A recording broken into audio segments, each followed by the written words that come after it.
pee on boxes. That's your thing, isn't it? I'm not R. Kelly.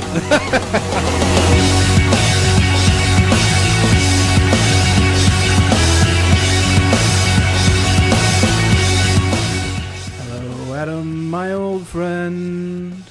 We've come together to talk again. Because Wizards is slowly releasing all the cards while I was specking. And the themes that were guessed at in my brain still remains within this round of spoilers. Nice. So I got Sound of Silence. Yeah. But then the only thing I can get in my head... Disturbed, I was about to say the only thing I get in my head is... It was a great version. I know. But... Their version is awesome. But is it Simon? No, is it? Yeah. Simon and Garfunkel? Yes. Oh, okay. Correct. I was like, God, I feel like it's Simon and Garfunkel. That's such a good song. Yeah, but the Disturbed version is freaking sweet. I love that version. It's actually what turned me on to the song, too. Like, turned you on, huh? Oh, yeah. Depression is all about turning on. You know, okay, so this is going to be funny. I know I've mentioned it. This is how you know I have kids. You know where I hear that song every day? Huh. Trolls. What? It's on Trolls. Oh, Jesus. wait until little Lowry actually starts getting obsessed with the show. I'm going to make sure he doesn't listen Trolls. to or watch TV at all. What? You're crazy. Let's move on. All right. Well, welcome to CommanderSmiths. We are the CommanderSmiths. I am Adam Smith. And I am Lowry Smith. And cousins, we are. Oh, cousins, we are Yoda. Yeah.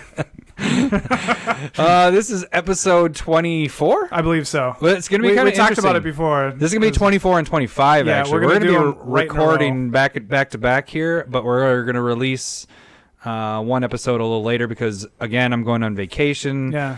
Got to go on vacation this summer. You're so popular with family. But this vacation, I have absolutely no service. I have to go boat to a boat landing where they actually have internet so I can at least check my work stuff. Good luck with anyways, that. So we are recording both episodes now, but luckily it's Commander season. Yeah, and since Adam planned on doing his vacation over Commander season, which is like our deal, we'll record it all right now, and then we'll release it right before he leaves, and hopefully we get enough information out to everybody out there. They'll both be out before it even a week before it even comes out. Yeah, before it's actually released, so that'll be good. So yeah, well, first off, if you guys want to follow us on Twitter at CommanderSmiths. We actually have a relevant reason to follow us on Twitter, and we'll talk about that later. Talk about that in a little bit. You can email us at gmail.com. And CommanderSmiths at gmail.com. Wait, what did you say? I just skipped the CommanderSmiths part. You can email us at gmail.com. Just go to it.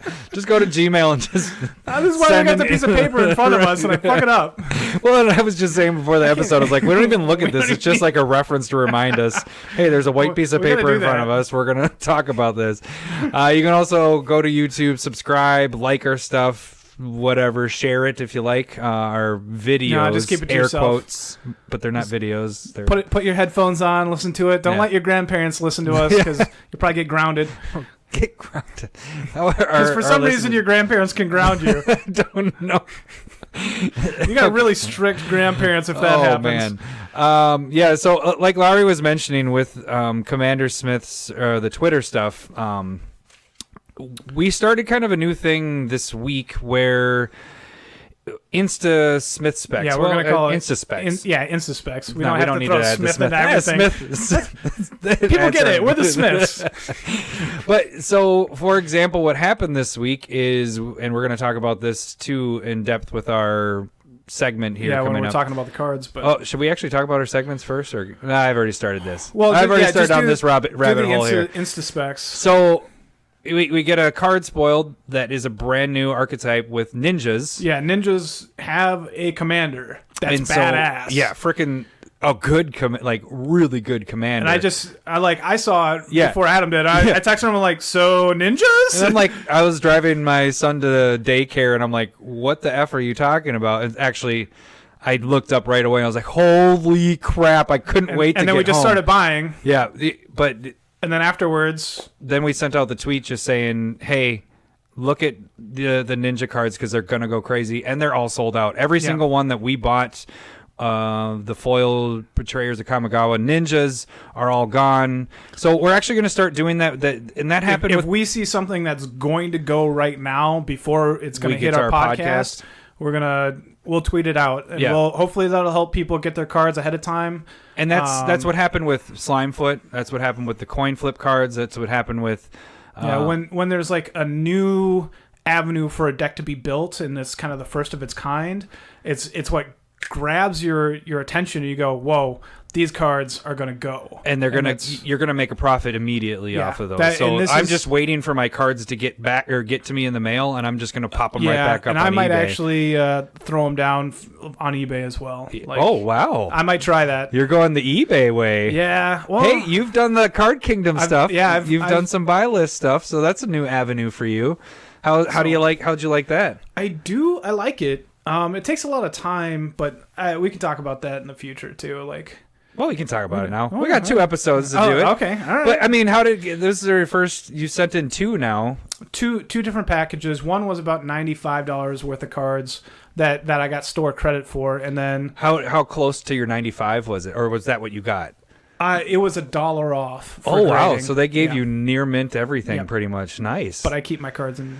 Well, sometimes I buy moderately played, light play, and they're pretty sticklers on if there's anything messed up with them. So I'm sending in $140 worth of credit to Card Kingdom. I just sent it in today, and then I would expect I'll be in the 130s. Nice. And some of the cards aren't perfect, but they'll grade accordingly. The nice thing I like about doing the buy list stuff is that you don't have to pay the frickin' 10% that eBay charges on commission. Yeah. And then also what I didn't actually realize until more recently was that you also, if you're using PayPal, which you're always using PayPal through eBay, they also charge a percentage off of it. Mm-hmm. So you're actually getting hit twice. And so that's why buy list, if you can get the cards pretty close to what they're selling for on eBay or TCG, that's exactly what go buy list, because you're going to make a lot more money back. I went through my entire trade box and I just looked it up on the sell at Card Kingdom,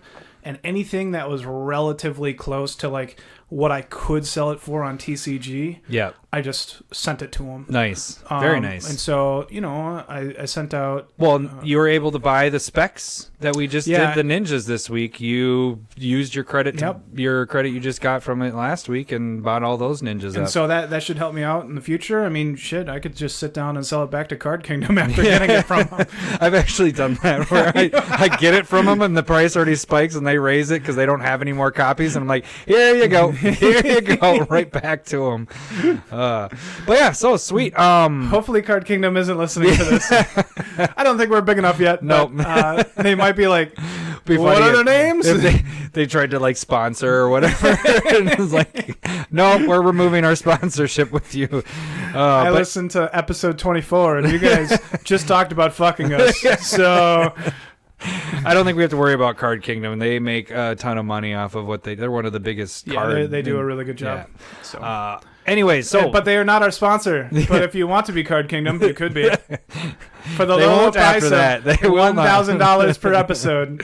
Hey, then we can get some good video cameras. That'd be pretty sweet. But I don't even think Command Zone or Goldfish would get... Oh, Goldfish isn't sponsored by them, but whatever. Anyways, meat and potatoes of this episode. What are we talking about this week? We're going to talk about the Commander Christmas. Yeah, there was 4 different boxes that are going to be released.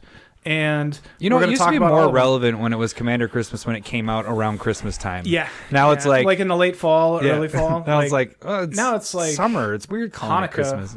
No, not quite. Well, that was a weird squeak laugh. I mean, my bad. You're excited because it's Commander Christmas. It's like Hanukkah. No, wait, never mind.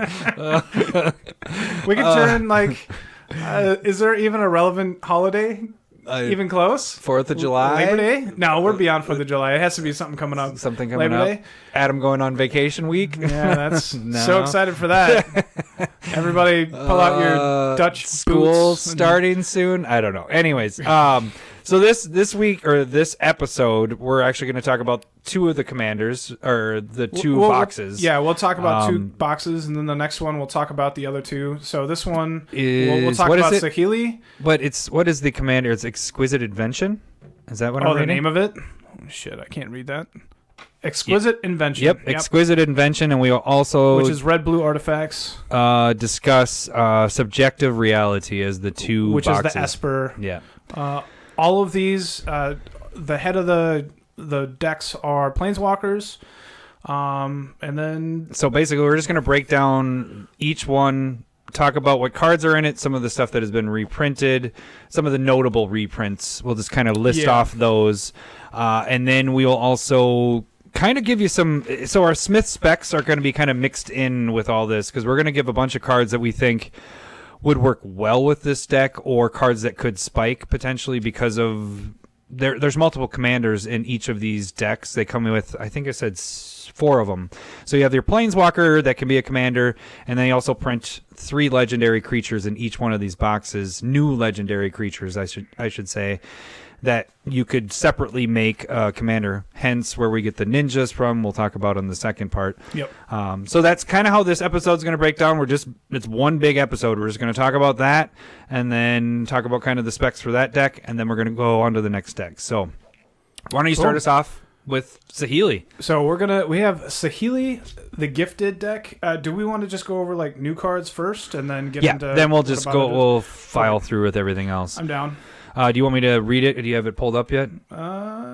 Saheeli is 2 and blue and red, and it's a legendary Planeswalker. Saheeli comes in with 4 loyalty. +1 is create a 1/1 colorless servo artifact creature token. Another +1 is the spell you cast next this turn costs 1 less for each artifact you control, right? Yep. Okay, I'm just kind of going off memory there. As you cast it. And then your -7, your ultimate, is for each artifact, you make a copy of that, a token, and then it gets haste, and then you exile at the end of turn. So it's kind of a weird ultimate, because it doesn't feel like you would win the game necessarily. I mean, you should if you set it up right. You should win the game. But... it doesn't seem like, I have complete advantage for the rest of the game. It's like, okay, that turn you got to win the game, or it's, Yeah, as a commander, it feels like a one-shot towards one player. Yeah. And then, I mean, you still have your other artifacts sitting around. Hopefully you can take advantage of it. With sacrificing them or something like that. Yeah, that's kind of where I was thinking with this one. And, like, the part of her ability that gets me excited is the second +1, where it reduces the cost. Yeah, that's insane. Of the next one. I feel like, if you have a ton of artifacts out, you can be playing, Darksteel Forge for free. Yeah. No, man, that's the part powerful. of... I agree. I feel like that's the main part of her. Yeah. Is like, that part is freaking insane. Because just play huge freaking fatty artifact creatures, Blightsteel Colossus. Would you rather make a servo or play a huge artifact for free? Here's my worm coil engine by turn 4 or 5. Yeah. It's like... it's... Because you have the artifact lands that they actually put in this is a relevant reprint. I think they did an all right job with this Planeswalker.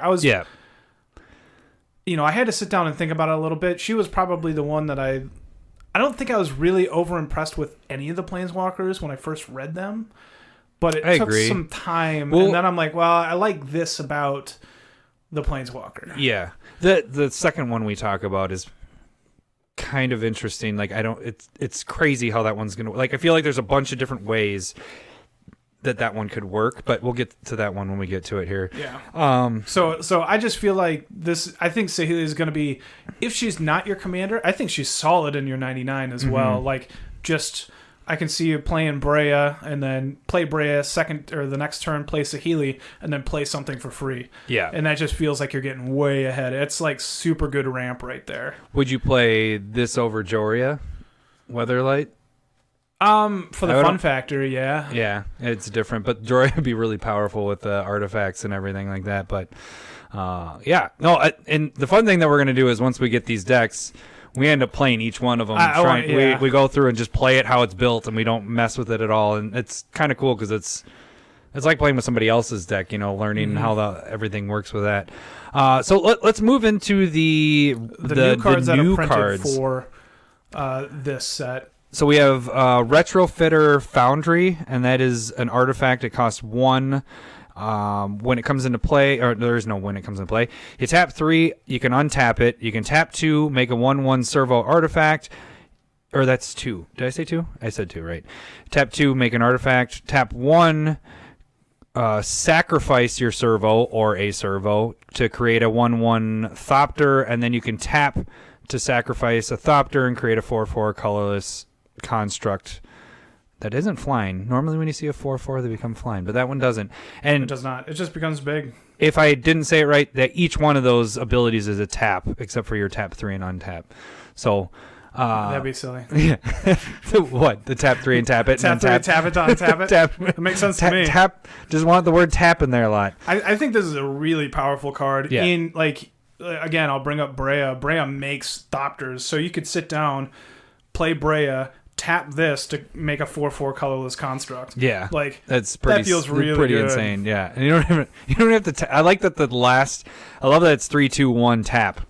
If you look at your last the big ability is the least casting to make it happen. Well, you got to do so much work to get to that point anyway. But if you're able to make your Thopters, then it's pretty simple. So you can make a Thopter deck with that bad boy. Thopter Foundry with the Sword of the Meek, and then you're able to 4/4, 4/4, 4/4. All right, so then our next card. You want to read this one? Yeah, I'd like to. Did I move into the next card too quick? Well, no. you wanted to play me for something. In a row. Well, I was helping you because you were trying to find it before. Yeah, you're just gonna have to go and edit down the time that it takes you. Every time it takes me to. Okay, so if Lowry sounds like he's right on cue right afterwards, that means I edited the big gap that's in between. I can't believe you don't take that kind of time. Enchanter's Bane, which is enchantment, 1 colorless and a red. At the beginning of your end step, target enchantment deals damage equal to its converted mana cost to its controller, unless that player sacrifices. It's pretty bonkers with that. That's great in red. Yeah, it's some enchantment hate in red, which is pretty rare. Then it's only a 2-drop to get out too. Like, yeah. And it's great because you're doing the direct damage for it. Then it happens right away. So at your end step, you're able to have that trigger. Yeah. I think this is a card that can, if it's not already going to be expensive, this is something that's going to creep up over time. Yeah. The next card is Endless Atlas, and this is taps 2 to come out. You tap 2, draw a card, activate this ability if you control 3 or more lands with the same name. It just seems like a lot to do to actually draw a card when there's other cards out there for drawing. You know, like you have to wait until you have 3 cards or lands of the same name. That doesn't seem that difficult. It just seems like there's a lot to go into this to actually make you draw a card. You get what I'm saying? If you get the untap ability, that can help, but this just seems like a lot. You're like looking, trying to decide if you like it or not. Well, I think this is good in places. So I think it's really going to be good in like monocolored deck where you're automatically, you're playing a lot of plains or islands or whatever. I don't know if is going to be really good in this deck necessarily. 3-color, 2-color. But I think it would really fill holes in like your red and white decks, especially since they don't have the best card draw available. Yeah. And so 2 and 2 are reasonable within those colors to be able to draw a card. I'm not excited. Understandable. Again, I don't think it's supposed to be exciting. I think it just a lot of these cards. I was just like, holy crap! That was one. I was like, meh. I think it more just like fills a role that's kind of needed out there because red and white just are really lacking in a Commander game because they just don't have that kind of card draw or like card advantage. So it's not a bad way to keep it going a little bit. Next one is the first of our lieutenants. Yes. Lieutenants used to be rare. Now they've been downgraded, which, to uncommon. Loyal Apprentice. Do you remember lieutenants from before? Mm-hmm. Okay. You just kind of looked at me like... No, I was just looking at the card. That was a dumb No, comment, I was actually Lowry. thinking the good lieutenant... There was like one... The green one I felt like was the best because it actually gave... Everything +2/+2 and trample and everything else like just gave it. Yeah, it was just like, what? Why'd you make that one so good and then all the other ones just like meh? Like it's like that. Those were meant to be uncommon, but the green one could be rare because that one I feel like is really freaking good. Well, they're all rare. Yeah, but that's what I'm saying. The other ones were just I don't know. So that's why I was blank staring. I was like. Yeah, lieutenants. They were the green one was good. Everyone so glad else. they brought that back. Yeah. Although these are pretty interesting. Some of these are pretty good. So okay, Loyal Apprentice, it's a colorless and a red, and it's a 2/1 haste. Lieutenant, at the beginning of combat on your turn, if you control your commander, create a 1/1 colorless Thopter artifact creature token with flying. That token gains haste until end of turn. It's a nice little token creator generator as long as you have your commander out, and then works really well with that Thopter artifact thing that you talked about right after Saheeli. So yeah, I see why it's an uncommon though. I mean, it's not amazeballs. I mean, but it's pretty bad without if your commander's not in play. It's 2/1 for haste. It has haste. Yeah. All right, so Taunos, is that how we say it? Taunos. I call it Taunos. Taunos. Yeah. Urza's Apprentice. This is one of the potential commanders you could use in this. I wonder, do you think they're going to make these guys foil? Or is it just going to be the Planeswalkers? Did you hear anything about that? That part I don't know. Okay. Blue and red. Haste. It's a 1/3 human artificer. Blue-red tap. Copy an activated or triggered ability from an artifact source you control. You may choose new targets for the copies. I don't know if I'd build a deck with this one. You could definitely, but personally me building the multiple triggers, I don't know if I would with that necessarily. But it's a good card. Now I know it's a decent card. It's pretty good. The thing that I don't like about it is it's like so similar to another card from like it's a core set. I can't quite remember it. It's like Okaki. Yeah, I know. That's why it's hard for me to remember. So, but it's basically. Should I say this word? So you're gross. Is that like the? Oh, I don't even want to get into this. It's 2 red, 2 colorless. I believe it's a 4/3. You pay 1 red mana and then you do the same thing, but it doesn't tap. And so I feel like that's almost more powerful. And then you have Taunos. Like I don't know if you know the lore on him, but like he has a bunch of cards named after him in Antiquities and stuff like that. Antiquities. I like how you said Antiquities. I can say it however I want. I know. I'm not the one that should be making funny about pronunciation. It's just I've never heard Antiquities pronounced Antiquities. Right. I'm sorry. Antiquities. I was in England over the last week. Yeah, it's not something I build, but I can see a lot of people building interesting decks with that. Yeah, I think there's a lot of avenues to kind of go, but I think it's just kind of very similar to Okaki. Yeah, I Mr. Okaki. We'll probably figure it out. I just want to type it in Okaki with an E at the end. Right. You could put a B-Okaki. Well, let's go on to the next commander that I feel. Actually, I like this one. This one's interesting. If you could mess around with this, go ahead, Larry. I'm not there yet. All right, Varchild, Betrayer of Kaldor.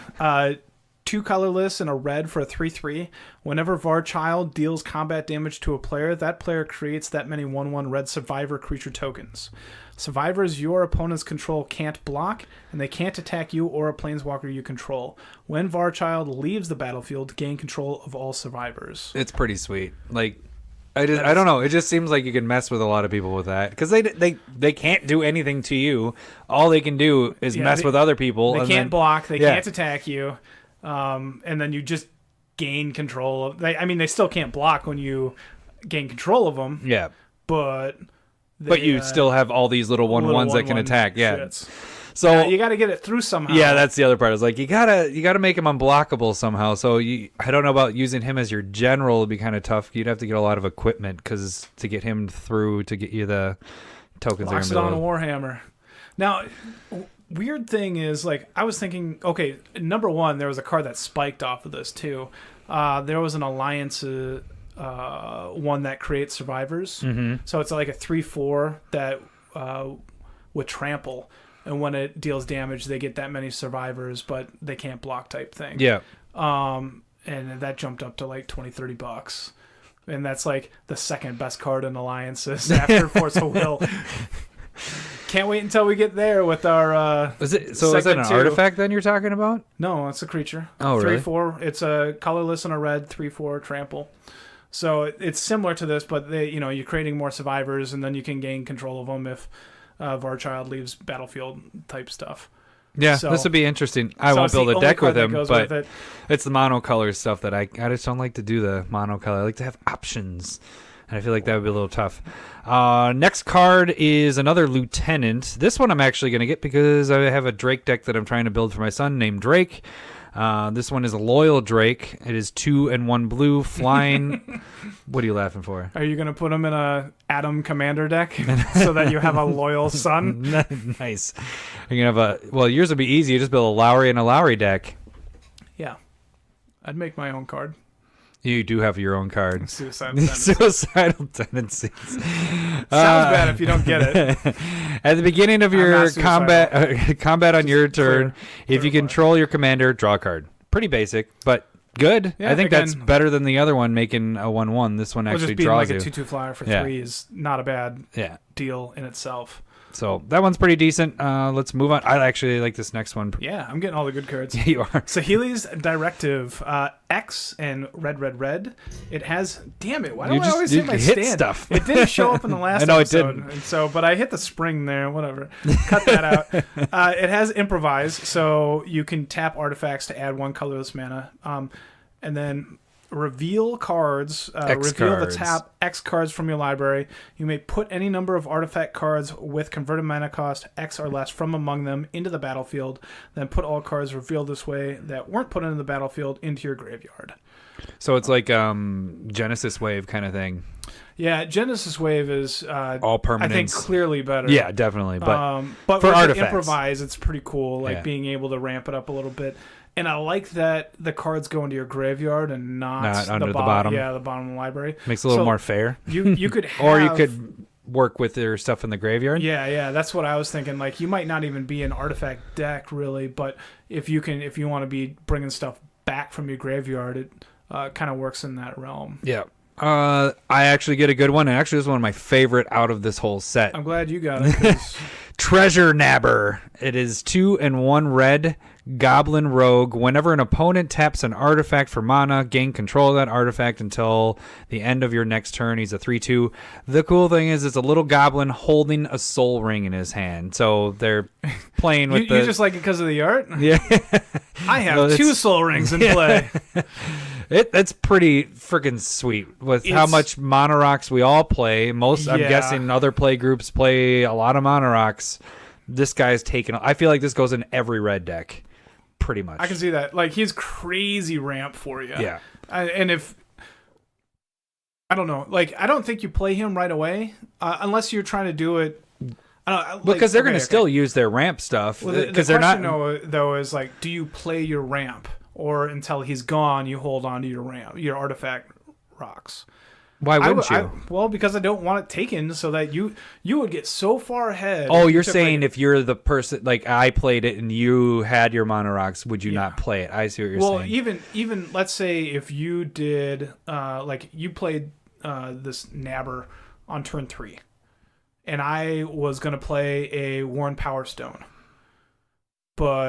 But if you need, it depends on if you need the ramp or not, because you can still use your ramp route unless it had a sacrifice part. Then I don't know. It depends. It depends on how the deck's going. Because it's a scary card. It's kind of like in my mind like Mystic Remora.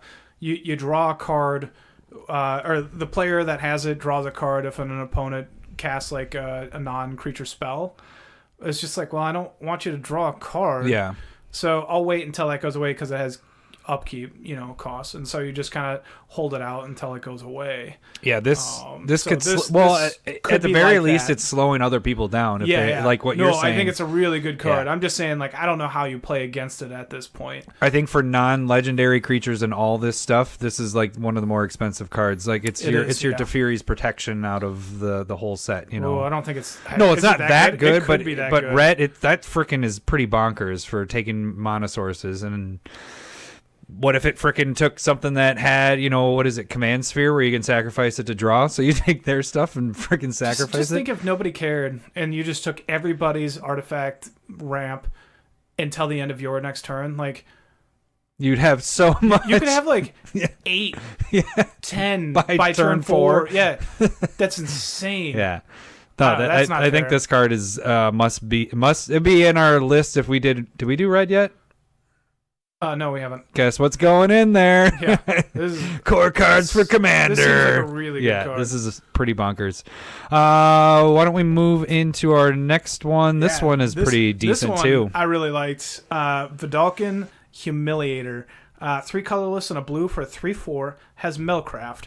So you need 3 artifacts. Or more artifacts. Whenever Humiliator attacks, if you control 3 or more artifacts, creatures your opponents control lose all abilities and have base power and toughness 1/1 until end of turn. That's pretty sweet. That seems really good. Because just think of that, like, yeah, they have all these big fatties out there that could kill him, but you just attack and now all their stuff just turned to 1/1s. So they have to kill Vidalcan Humiliator, you need to block with 4 creatures, and you're going to kill off their biggest guys. You get to kill 3 of them. Yeah. So even if you had a Blightsteel Colossus or things that are indestructible, it's like, well, they lost all their abilities and they're 1/1, so that part doesn't matter. We would actually have to check on that. I'm not actually sure if indestructibility is an actual ability. Like ability, yeah. I think it's more of like a static. I don't know. Yeah, their indestructibility is always kind of questionable to me. So, like, I always like to check into that one. But, yeah, we could check into that. It would get rid of the infect off of that. So, but, yeah, this card just seems pretty crazy. Seems really cool. Yeah. I mean, like, I could even put in, like, a Niv Mizzet deck and, like, try and draw a couple cards that turn and just ping a bunch of their creatures after they're turned into 1/1s. Yeah, it just feels like you could really just like attack with everything that has power or toughness. It makes Pyroclasm decent. Yeah, like you just wipe everybody's board. Like it feels really powerful and shrinking everybody's creatures. Yeah, that's crazy too because it's all your opponents. So it's not even the person you're attacking. It's all your opponents, creatures, your opponents. Yeah, so this is pretty crazy. So you can, like you just said, just Pyrohemia. Yeah, I was just thinking Pyrohemia, Pestilence, Pestilence Demon, anything just deals one damage to everything. And you're just, oh, darn.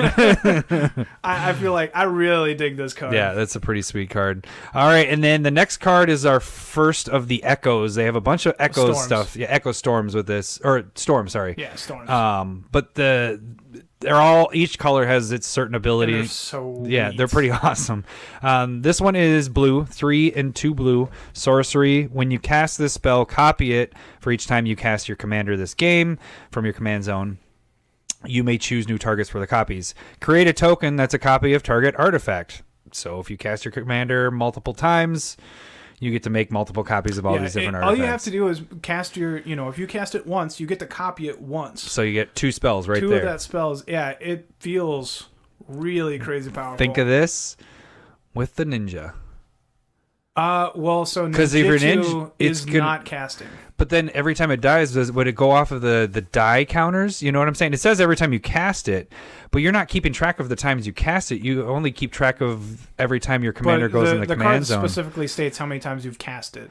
Yeah, it does. So you have to keep track of that on top of your there are with very your ninja. Few, like you get around it with like command tower. Yeah, and then what's the commander where you can tap? Yeah, that's what I was thinking. Where you can tap plus the and one then colorless. New ninja one that's coming out. Is there anything else that isn't affected by the? I think that's about it. You cast just about everything else. Okay, so you just have to keep track when you have a ninja with this one. But yeah, it's all these storm cards are pretty sweet. I'm too stupid. I wouldn't play this in my ninja deck because I don't want to pay attention. I don't want to keep a counter for and then you mix them up. Wait, how many times did he die? How many times did I cast? Well, you'll never cast him actually with your ninja. You're always going to use your ninja's ability. Man, we're really hyping this card that we have not talked about. We still have to get to it. It's the second half of this segment or podcast, I guess. Yeah. All right. So Geode Golem. It's an artifact for 5 colorless. It's a 5/3 with trample. Whenever Geode Golem deals combat damage to a player, you may cast your commander from the command zone without paying its mana cost. That's awesome. I like this guy. It's pretty sweet. So you get to cast your doesn't matter for free. Yeah, doesn't matter how many times he's gone to the command zone. You get to cast him for free. You don't have to pay any of the commander tax or any of that crap. Yeah, that's a pretty sweet. And it has trample, so you're getting in. Yeah, probably. Yeah, but and it's an artifact. every deck. any deck. Yeah, that's smart. I love that they put it as an artifact. I'm just trying to think of like some huge fat legends that would be awesome to like cast for free. Oh yeah, Progenitus. Oh, that'd be ridiculous. But any Progenitus of these on like turn 5. Any of these, if you're able to keep doing that, getting in, like even if you're making your commander die and come back, and then you just hit with him again, just make it so that you can keep hitting, so you can make them indestructible or unblockable. Or I think that's a pretty sweet card. I liked it. Yeah. Next is actually one of the commanders I'd like to build a deck with. It'd be interesting to mess around with this, but it's Brutaclad. I think that's how you would say it. Don't you think? Brutaclad? Brutaclad, Telcore Engineer. And it's 4 blue and red. I believe he was hired by Dell. As a Telcore Engineer. Nice. Oh, it's a dad joke. All right, legendary artifact creature, Artificer. Creature tokens you control have haste. This is the cool part about them. So at the beginning of your combat, you, on your turn, create a 2/1 blue mirror artifact creature token. Then you may choose a token you control. If you do, each token you control becomes a copy of that token. This also includes clues. This includes treasure tokens. Anything that's a token, you can choose it. So you have your worm coil engine out there. Your guys turn it 3/3, either a 3/3 death touch or a 3/3 lifelink. You turn all your clues into 3/3 lifelinks, and boom. But they stay permanently. That's the other part of this whole thing is once you choose it, all your tokens change into that, and they're permanently that. So then you have to have another generation if you want to change your tokens into something else. This could get abused like freaking crazy. I'm kind of glad that it's maybe not in green, because green could have had a lot of big 6/6s or whatever, that the beasts and stuff like that. You could really abuse the crap out of this. But there's enough tokens out there and artifacts in blue and red that this is going to be fun, I think, when I eventually build a deck with this guy. If people are playing with clues or treasures, I'm going to make sure that I like Mindslaver them and turn all of their tokens into clues. Wait, is it just yours too? Then if you do each other, you control. Okay. Yeah. Okay. And all creature tokens have haste. Yeah. So that's pretty cool. Yeah. So this will be an interesting. My mind instantly went to like making dragon tokens. Yeah, that's a good idea too. But I mean, like, you also want to make it like easy and like repeatable in my mind. Well, see, what I feel like with him is you do a lot of setup because he's 6 mana to come out, so it's a lot of putting out clue tokens, putting out treasure tokens, like a bunch of stuff that actually can help you ramp or have you draw cards if things don't work out, and it's. Your turn, you play him. The turn is that's when everything's going to change. It happens at combat. And you just turn them into whatever your best token is. So even if you had all these clues and all these treasure tokens, and then he comes into play and you turn them all into 2/1s, well, that's freaking whatever many you got out. Also 2/1s just running through. So dragons is a better idea, though. I like that one. I don't know if it's better.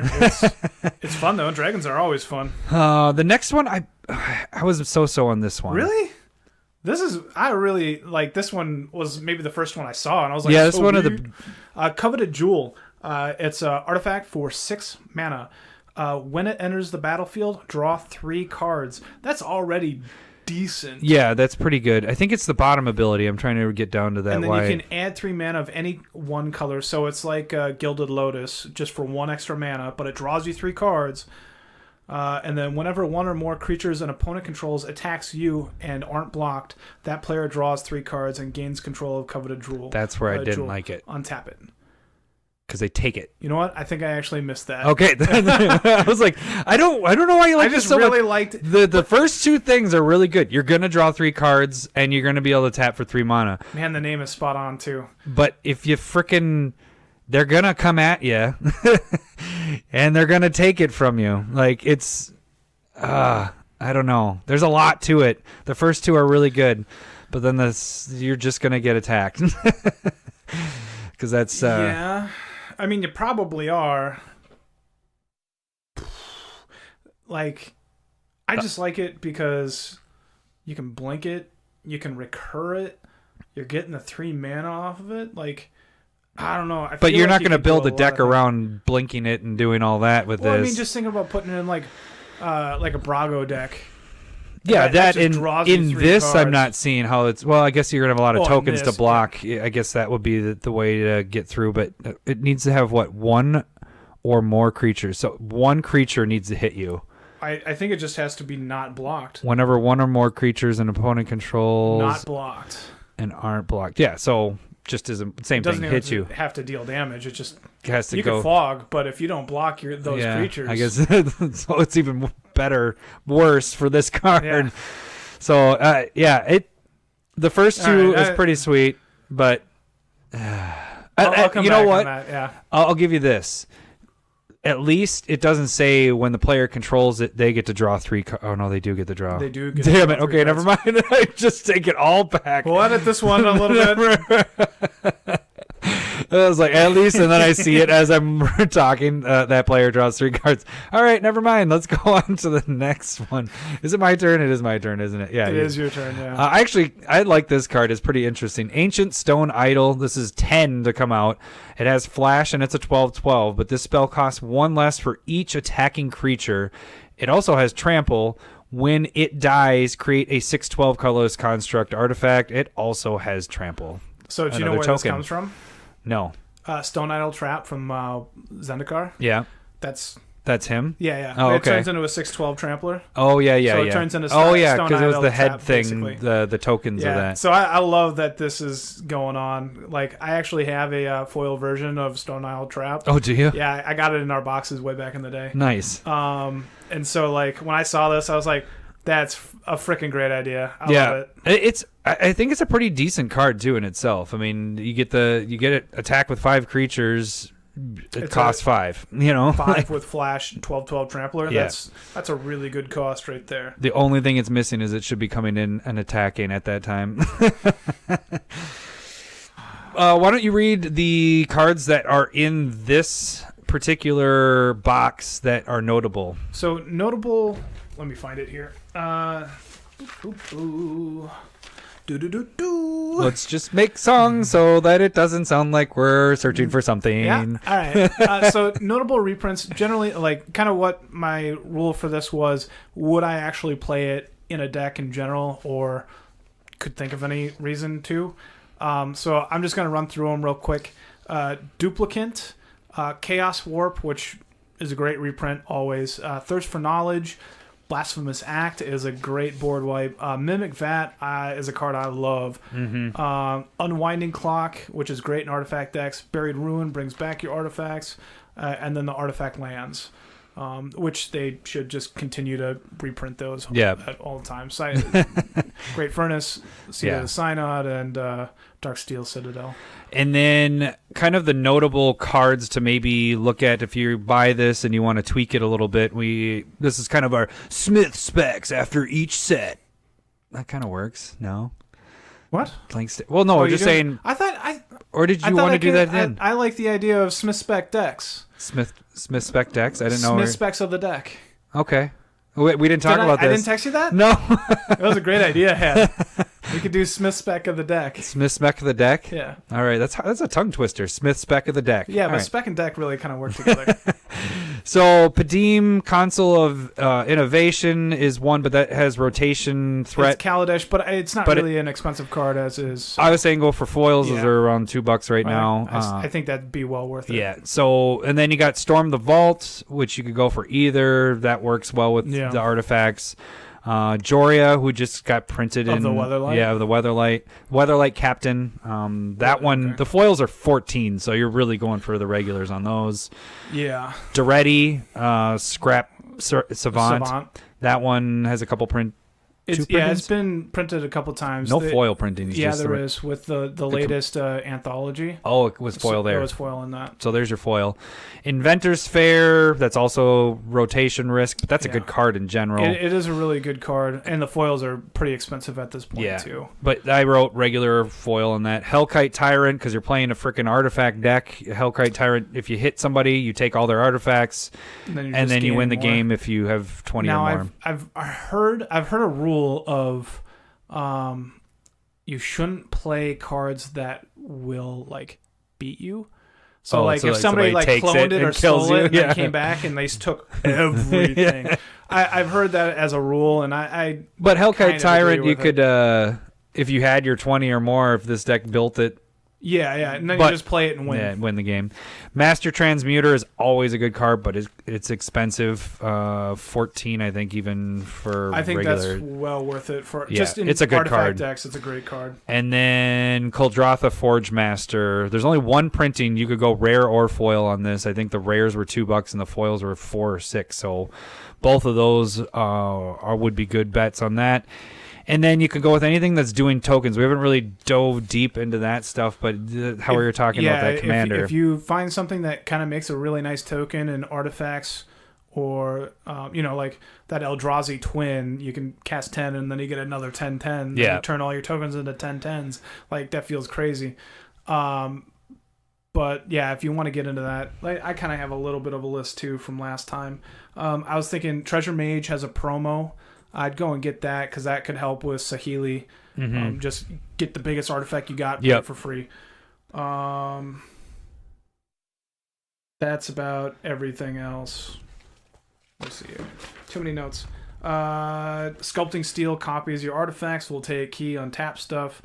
And Inspiring Statuary gives all your non-artifacts Inspire.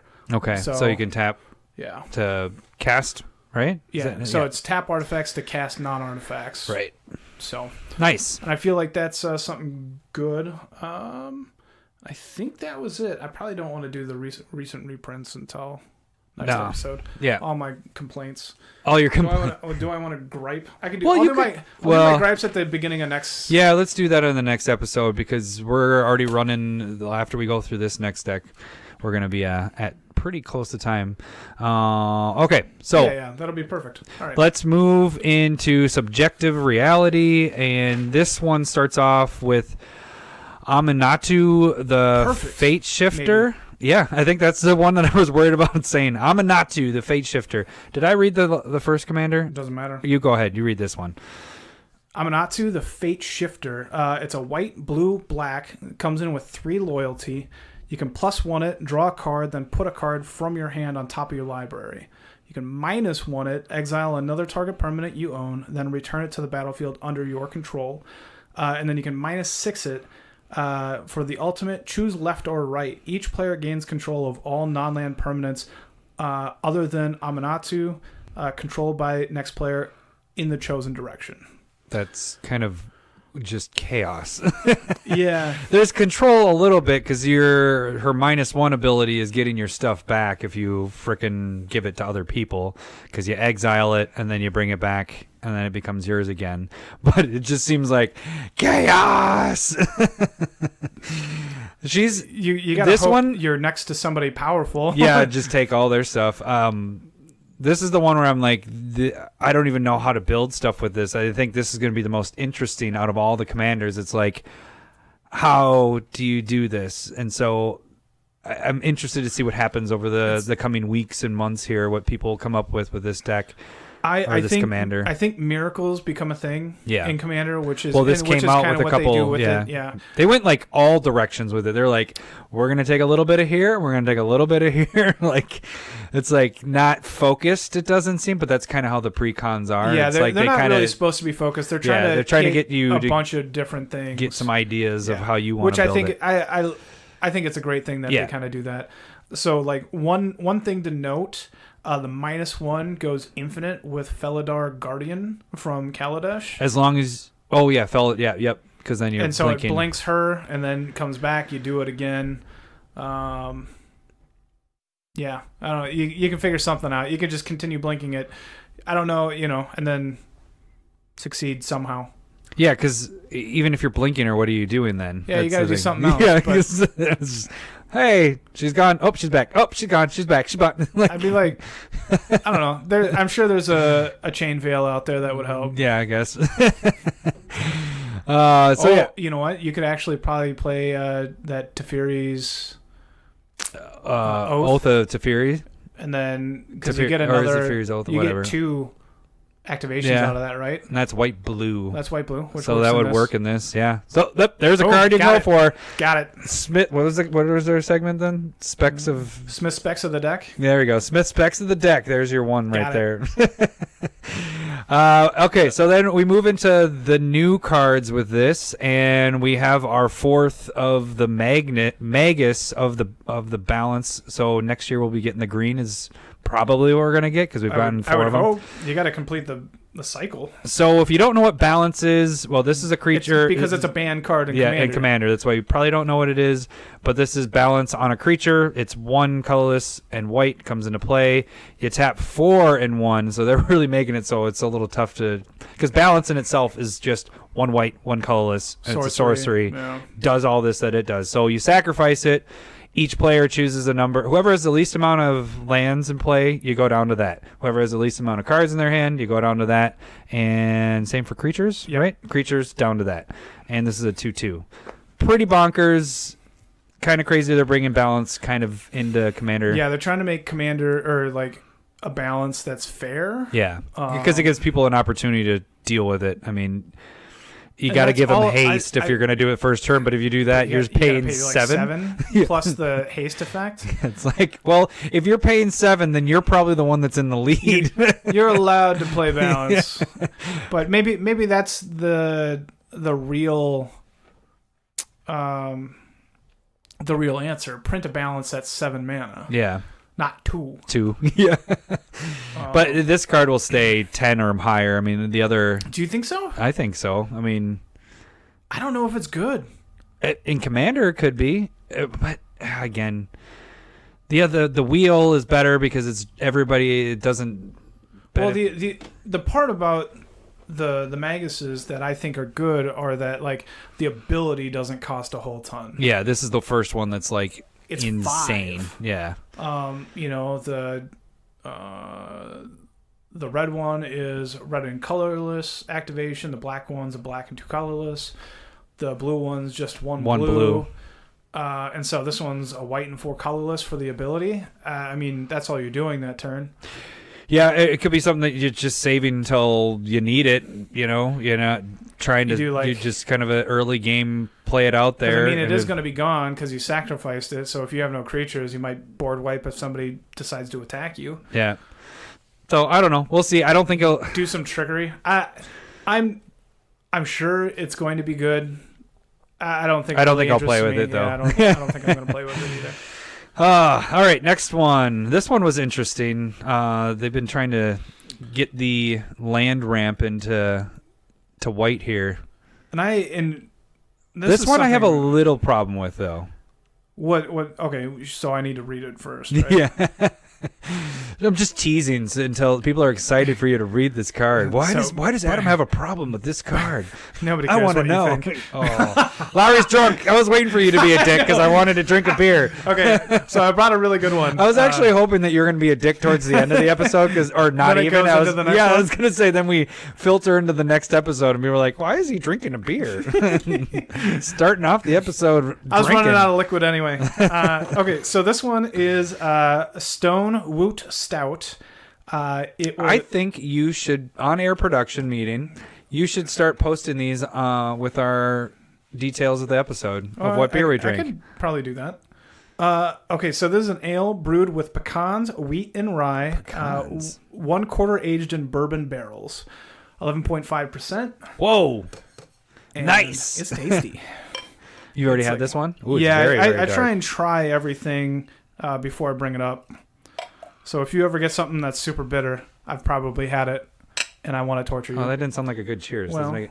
your glass There sucks. We go.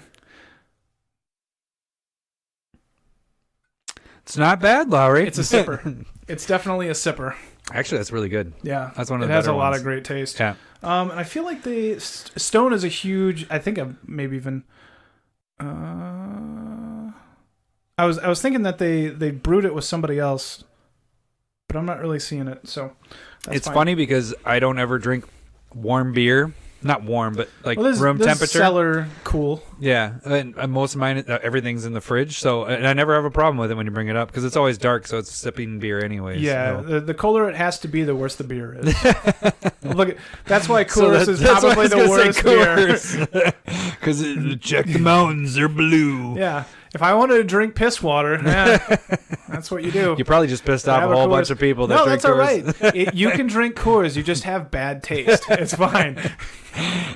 All right, instead of pissing off our listeners, let's go on to the next the card that we were kind of talking about until Lowry was a dick. If you're in Colorado, he just you keeps have so on being many a dick. He's drunk. better options.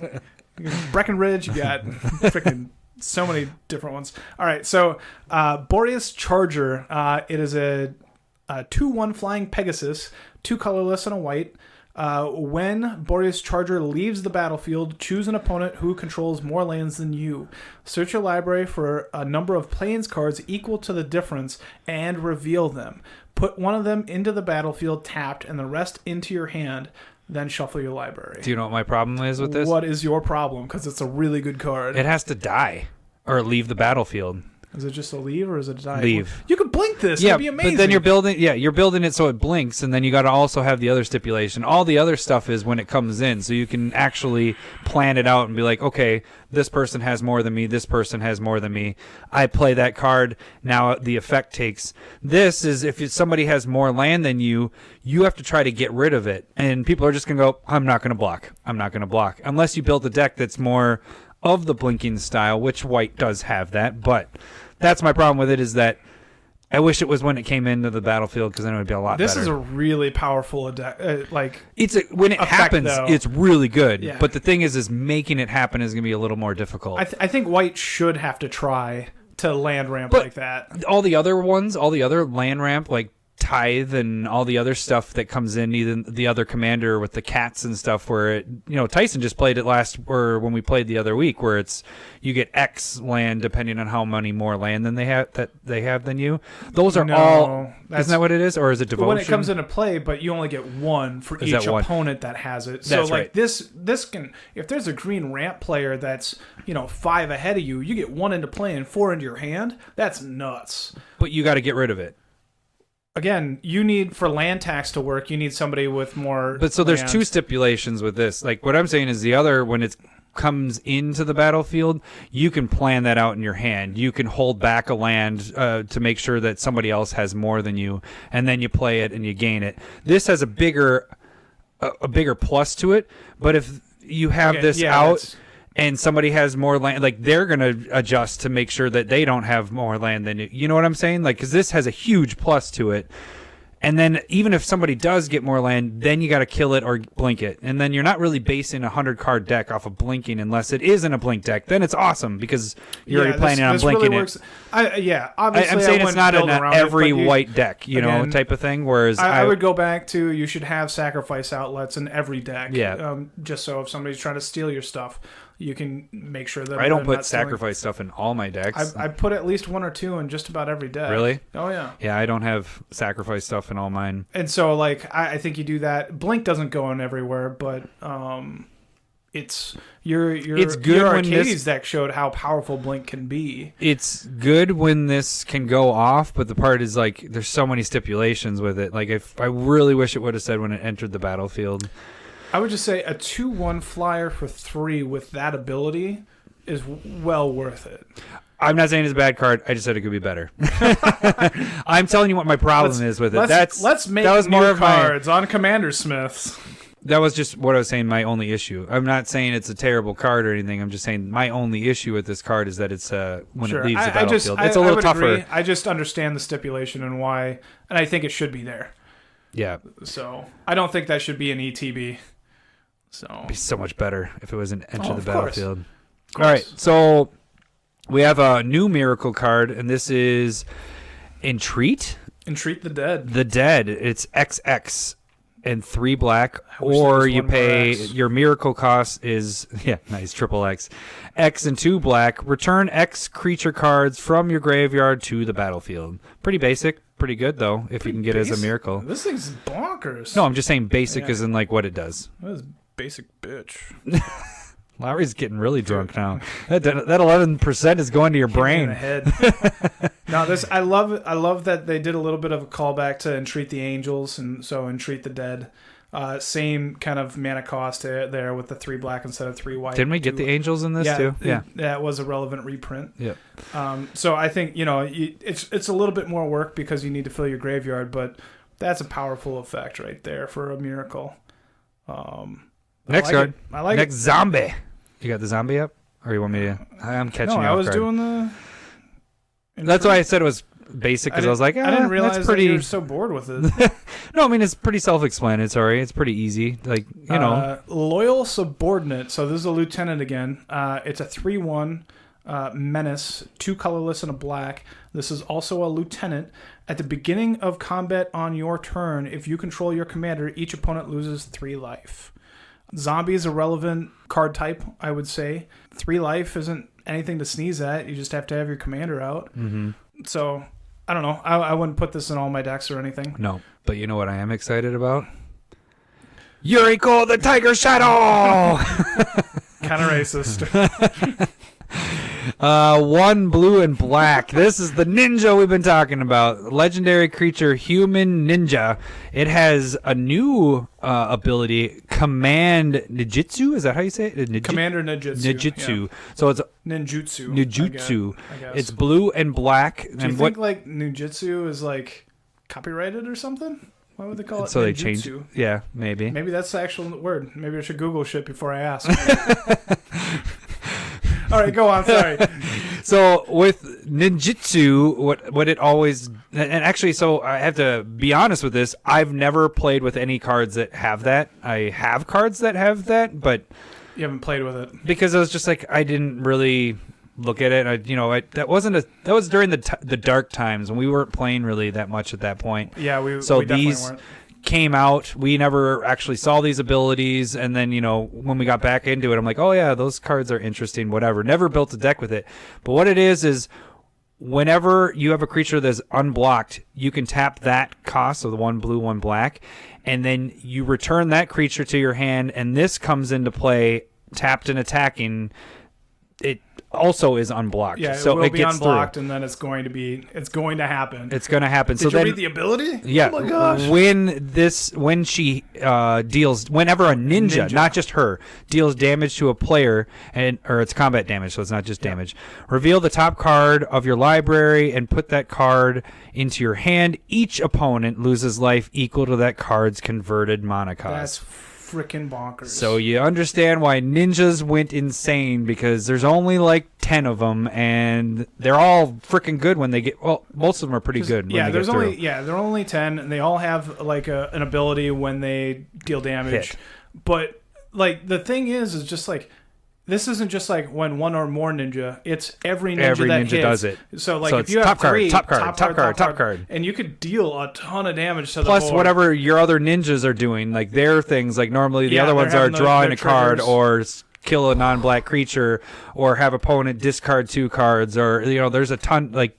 There isn't a ton. Let me rephrase that. Yeah, there's like 10. Yeah, so we keep saying that, but we have an actual list. But yeah, we'll talk about that after we get done with this. We'll just make numbers grouping. But yeah, so this is an insane commander, and I think it seems really powerful. And you might make this one if we're going to do decks with this. This might be your beat on commander. Yeah, one of us. We both bought a bunch of the stuff, but I feel bad because I've taken always the hype commander, and this is the hype out of the set, so that's why I was like, you go ahead and make the hype. I'm really excited about the zombie one, so ooh. I'd be down with that one over this one. We'll talk later. Yeah. I mean, why don't we just make them all? Yeah. I'm really excited. Gotta catch them all. Gotta make them all. I'm really excited about this next card, though. Loyal Unicorn. It's 3 colorless and a white. Hey! Unicorns don't sound like that. Yeah, they sound majestic. Nay. As far as I understand, Trump is like a unicorn riding a unicorn over a rainbow. Where did you hear that one? I think Sean Spicer put it in his book. Oh, it's a bad image. It's a 3/4 vigilance. I'm just going to drink my beer. Yeah. I'm glad I got it for you. Lieutenant, At the beginning of combat on your turn, if you control your commander, prevent all combat damage that would be dealt to creatures you control this turn. Other creatures you control gain vigilance until end of turn. This one's a little bit better as the lieutenants. Yeah, preventing the damage, and then giving them vigilance as well. That's pretty good too. Yeah. So I like this one the best so far. It kind of reminds me a little bit of the red-white god from Theros. Like when you attack, they have to block with 2, but it also prevents whatever combat damage happening. So similar, but that's a mythic, and this is uncommon. I think I think that would work in the red-white gods deck. Just a side note, it's kind of funny that they give it a rarity in this because they're all printed the same. Like, you know what I'm saying? Like, oh no, it should all just be like one color all the way. Like, it should just be common everywhere. Well, and I got it with the other sets where like the command, what was the last, not command tower, but it was the one last time with the scrying. If it's in every single one, it's counted as a common if it's in every single deck, and then if it was uncommon, it was only in like 2 of the decks. That makes more sense. But the chances of getting this loyal unicorn is the exact same chances of you getting the ninja. People are going to sell it for more because people are just going to buy singles instead of buying the decks and all that. People feel good when it's like a rare or a mythic color.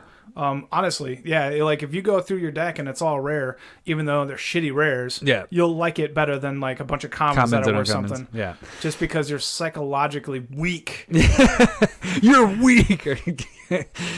I wish I could reach this microphone and punch you. You're weak. That'd be mean. Verena Lich Queen I feel like that's is our other commander for this, or so general. This is the one that I would like. This is the one you like? Yeah. One colorless, white, blue, black, legendary creature, zombie wizard. She is a 4/4. Whenever you attack with one or more zombies, draw that many cards and then discard that many cards. You gain that much life. There's a lot going on there. Yeah. Tap 2, exile 2 cards from your graveyard. Create a tapped 2/2 black zombie creature token. That is pretty sweet. That is a good commander for zombies. Yeah, I feel like this is probably the best, if not only, zombie tribal commander out there. There's been some, but this is the best, I think. There are zombies that are legends, but I don't know if they're tribal. Good. Well, here's the thing. They started adding in Amonkhet all the white zombies, and so this now just encompassed white into zombie. Because before a zombie was just blue and black, pretty much. Well, and before Innistrad, it was just black. Yeah. So they've now, because of Amonkhet, that whole block and everything, they're like, all right, now we have white zombies, especially with the Entomb and all that stuff.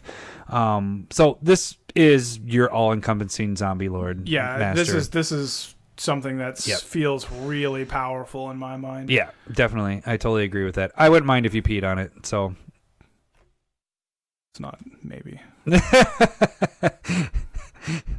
It's not a maybe. You're totally gonna pee on it, is what you're saying. I'm gonna just pee on this whole box. You just pee on boxes. That's your thing, isn't it? I'm not R. Kelly.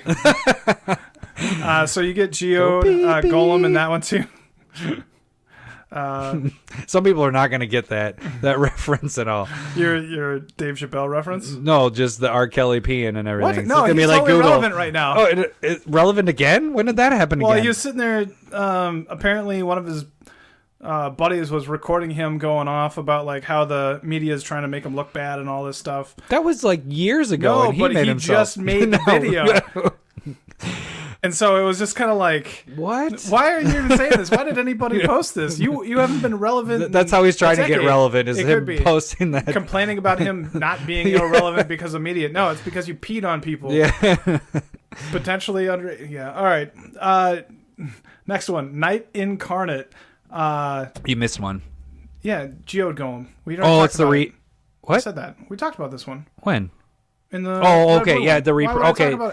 Yeah, never mind. Geode Golem, 5 colors, 5/3 trample. Go ahead. Go to the next one. Sorry. I was like, God, this does look familiar. But I was thinking it was the 6/12 one guy, and I was like, no, that's not him. So this is a new one. So Knight Incarnate, 4 colorless black. It's a 3/4 with Death Touch. When Knight Incarnate leaves the battlefield, all creatures get -3/-3 until end of turn. And one of my favorite mechanics, it has Evoke. Which is 3 colorless and a black. Comes in, you're basically casting play. it for less, but it hits the field. Everything gets like it's a creature. So all the enter the battlefield stuff, anything that triggers when a creature hits the battlefield, it has all of that. Feels like a really cool card. If you want that effect, this is a sweet card to be doing it with. Next one is Primordial Mist, and this is 4 and blue, and it's an enchantment. So we're actually, what it's helping with is manifest. Is at the beginning of your end step, you may manifest the top card of your library. What that means is you put your top card face down, and it's a 2/2 creature. And in order to manifest to flip those over, you just pay the mana cost. If it's a permanent, you can flip it over, and it becomes that. But the other ability of this is exile a face down permanent you control face up. You may play that card this turn. So you can't play it. It says that you may play it as, what does it say? The rules. Timing and rules apply. So you wouldn't be able to do it like with a sorcery on somebody else's turn. So if it was flipping over, but anything else, or even creatures, you wouldn't be able to do that on their turn. Am I reading that right? That's what well, you just wouldn't be able to cast it. Right. So you wouldn't be able, it exiles face down permanent you control face up.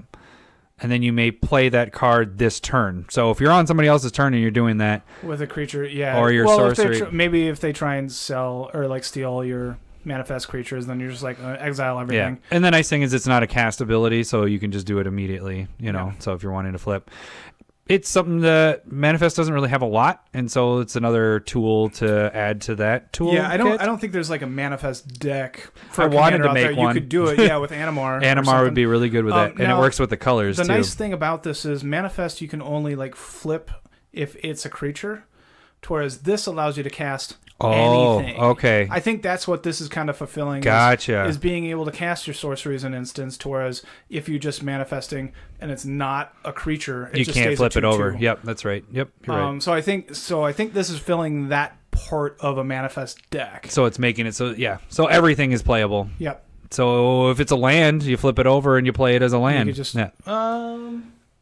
you may play this card this turn. Yeah, so if it's a land, play this card, so it's not cast. You can do a land. Yeah. That that's pretty. There goes your manifest deck. Go get those specs. Yeah. So if there is anything, if there's ever a time where they make a manifest commander, this is going in. This is a need to have. Yep, for basically. Sure. For sure. All right, next commander. This one's pretty interesting for a Sphinx. I think it's pretty cool. Yannette, Cryptic Sovereign. 2 colorless, white, blue, black, 3/5, Flying Vigilance Menace. Whenever Yannette, Cryptic Sovereign attacks, reveal a top card of your library. If that card's converted mana cost is odd, you may cast it without paying its mana cost. Otherwise, draw a card. Hello, Void Winnower. Yeah, I think it's right up in that alley right there. This seems like you can build the deck in all different types of ways. Like it feels like it's a wide open type deck. Your worst case scenario is you're drawing a card. Yeah. You can even go all even cards in your deck and just draw a card automatically whenever you just attack. There's like no downfall to I mean, it's just, this is a good ass commander, and it's a Sphinx. Like, I don't know. I've been thinking this for a little bit now, but I don't know if this is just me, but have they been making a lot more like commanders with attack triggers? You know, Yannette, Vivictus Asmati, Najila, I can see that. Your flip coin commanders. Yeah. I feel like a lot, if you can double up on your like attack step, I think that's almost like, I've been thinking maybe that's a way to spec, even though some of them have really gone up. Yeah. But I feel like they're kind of concentrating on attack steps triggers right now. Yeah. Vesuva artifacts that doubles your legends, or could. Oh, yeah. The artifact or equipment from Dominaria. Yeah, it was just stuff that I was thinking. So, are you talking about the mask? Yeah, you're talking about, okay. Vesuvan mask, yeah. No, it's not Vesuvan. It's mask. Oh, man. Doesn't matter. Move on. But Yannette seems like a really cool card. Has a ton of abilities. Flying Vigilance Menace. And all it has to be is an attack trigger. So at the very least, you're drawing a card off the attack. Feels really, really powerful. You're making me want to check this because Helm of the Host. Helm of the Host. Yeah, you're right. It's like it was the Vesuvan Queen That's. I was remembering the picture. No, I was remembering the flavor text. Oh yeah, I see it down there. You don't remember the card. You just remember the flavor text. No, totally. That's what it is. Let's not make fun of me for that one. All right. Next card, Sour of Discord. 2 black. Sour. It's sour. No. It might be. No, I'm saying he's sour. All right. 2 black. It is a demon flying 6/6. As it enters the battlefield, choose 2 players. This one's really interesting. Basically, what happens is any damage that is dealt to one of those players is then dealt to the other player. So if I chose Lowry and X player as my 2 players, whenever I did damage to Lowry, it did it to X. And if I did to X player, it would do it to Lowry instead. Problem is, if you go... Not instead. Sorry, I didn't mean to say instead. Yeah. At the same time. Problem is, when you go one-on-one, then you got to choose yourself and the other person. And then at that point, just gain more life than that person. Because then you're fine. Because then they can't kill you. Yeah, because then you hit them for damage, which hits you for damage, vice versa. And if they hit you and they're taking life, just as much damage back. So, interesting card. It'll cause for, if you're playing 3 players, for 2 players to go against you pretty much. Yeah, that's what I was thinking. It reminded me a lot of like Bitter Ordeal from like the Red Precon was Duretti years ago. And like I just never wanted to play that card because like I don't want to target me for getting dealt more damage, and if I target 2 other people, they're just gonna be like, well, we got to kill Lowry to get rid of Bitter Ordeal. Like I just feel like that happens anyways when we play a third play group. It's kill Lowry and Adam. And but I don't need to give people a reason to kill me. Then they don't feel bad killing you. All right, why don't we move on to our last 2, Lowry? Aminatou's Augury. It's a sorcery, 6 colorless, 2 blue. Exile the top 8 cards of your library. You may put a land card from among them into the battlefield. Until end of turn, for each non-land card type, you may cast a card of that type from among the exiled cards without paying its mana cost. That's pretty sweet. It's a lot. It seems really cool. Hit some high cast and mana cost stuff. Yeah, and just have it be different. It's a lot. 8 is a lot. Yeah. But you're casting potentially a ton of cards for free. Right. It was reminding me of Muldrotha a little bit, where you could play different card types from your graveyard, but this is for free, different types. It could be pretty powerful if you're stacking the top of your deck, like Accumulated Knowledge, that reserve list one, because you're stacking the top 10 and then... Oh, yeah. Yep. That's a good point there. Any of the double... turn stuff, like extra turn stuff, all the stuff that costs a lot with that, if you get those, there's you can get some big freaking creatures. It's a lot. In my mind, it's a lot of mana, and if I can't play for free with that, or you hit Sphinx. Omniscience. Omniscience would work. Yes. No, Omniscience. I'm not going to Omni Theater. Our last one is another Storm card. This is Skull Storm, 7 and 2 black sorcery. Like we said before, when you cast a spell, copy it for each time you cast your commander. Each opponent sacrifices a creature. Each opponent who can't loses half their life rounded up. So this would be interesting. Board wipe, then do it, and it's multiple times. Yeah. I mean, this feels like it's a clear game shortener. Yeah. Obviously, it can't kill you. No. But it can bring you down, way down. 9 does feel like a lot, but you're trying to end the game, basically. Yeah. And you cast 9, it should be you've casted your commander maybe a couple times at that point. If you can get people, below... You could potentially get people below 5, because, if you're at 9 mana, people are sitting around 20. Let's say that it storms 3 times. You go 10, 5... 3, and then you should be able to attack with if you have creatures in play. So that feels pretty powerful. All the Storm stuff is pretty sweet. Yeah, I do really like the Storms. All right, what are our notable reprints in this? So I would say Silent Blade Oni, which is a ninja. Entreat the Angels. Got go ninja, go ninja, go.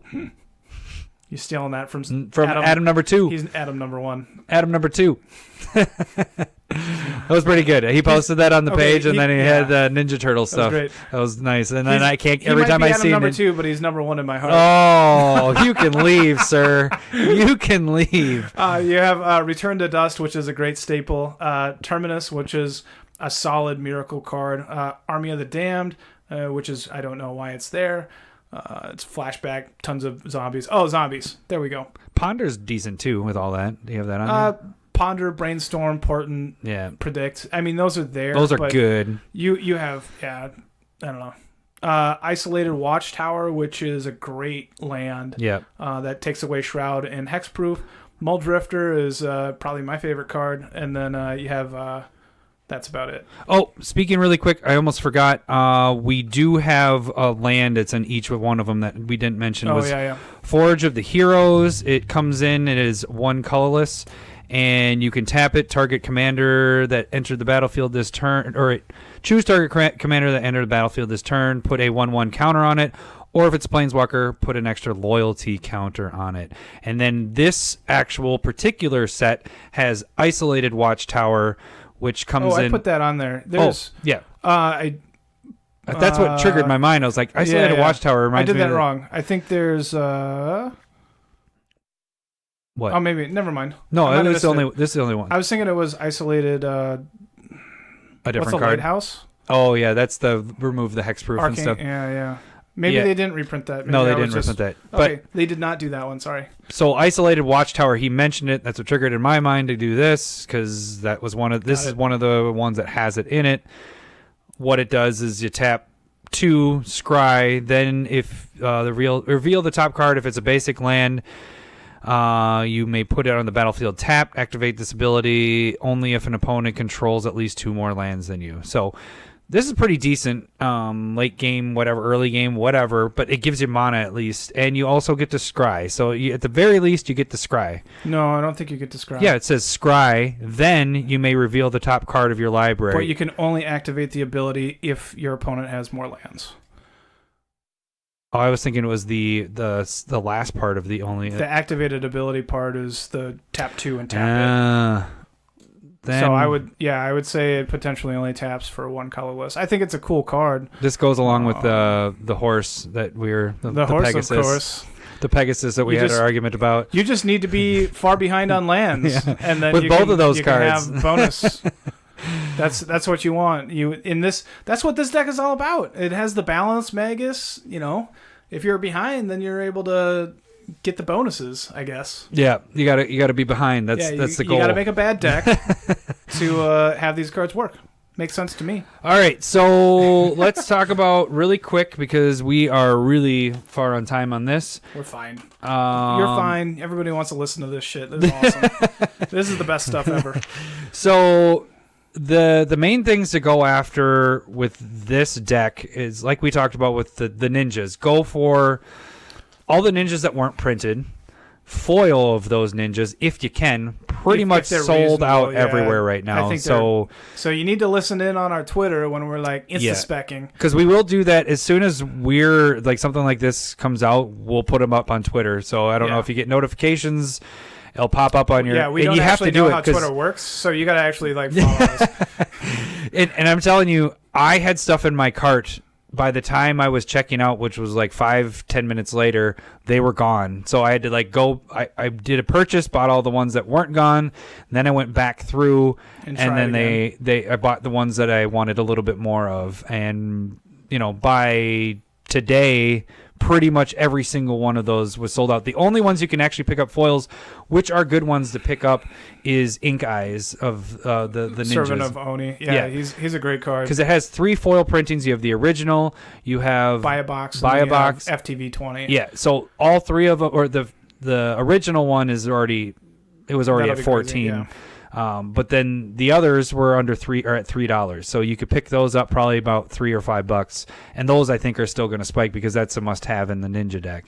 Do you have some other notable stuff for this deck? Yeah, I would say Temporal Manipulation is a miracle card that they didn't reprint. It's a mythic. It was reprinted in a Modern Masters and Avacyn Restored, but that is a card that'll be really good with the Planeswalker from Esper.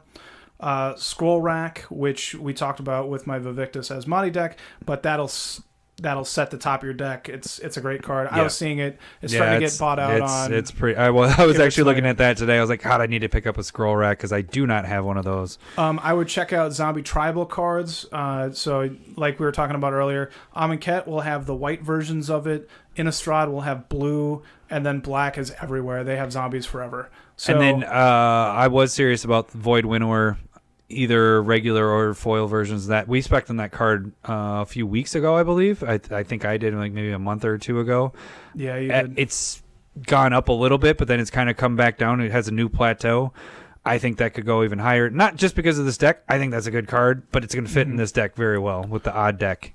Two other non-zombies that would go in a zombie card or like deck, Zombie Apocalypse, and they have a promo, like a full art foil promo of it. Mm-hmm. That looks really sweet, and I would say that goes perfect in your Lich Lord deck guy. And then Call to the Grave has people sacrifice it, and the foils are going for like $2 right now. So I would definitely go for those. Should we do our rants and raves on the next episode? Because I have a little TCG rant I want to do, and you have a little Commander rant we want to do. I think the only thing I want to say is, we can tease that. Specifically for the Esper deck, I just appreciate that they didn't do like a mill sub-theme, because that's all they seem to be able to do with black-blue. So I'm really glad that they avoided that. But what did you hate? We'll find out in the next episode of CommanderSmiths. Coming, in a week, I guess. It'll be a little shorter. We'll probably release that a little sooner. I don't know if I agree with that. You wanted to... Well, I can't. I'll be gone. I won't have any service. How the hell am I going to do it? Do it now. Do it now, Dana. Get in the chopper. All right. You can find us or follow us on Twitter at CommanderSmiths. Like I said before, you can get your Insta specs there. You can also... You can email us at CommanderSmiths at Gmail. You guys can email us at Gmail if you want. Just go to Gmail and just go, CommanderSmiths at gmail.com. I just want to skip over that part. Maybe that's why. Have I always said CommanderSmiths at Gmail? Or do I just skip the Gmail and then like Gmail's going, who the fuck are these CommanderSmith people? And then you can always listen, follow, subscribe, like our stuff on YouTube. That's another place to get it. We will have video eventually. I'm just going to keep saying it until one day we do have a lot more videos coming up. All these promises. That is the plan. But until next time, which will actually only be minutes away for us, we will see you guys. Technology is an amazing thing. On the next 2 episodes. Yeah. Thanks for listening, everybody. CommanderSmiths.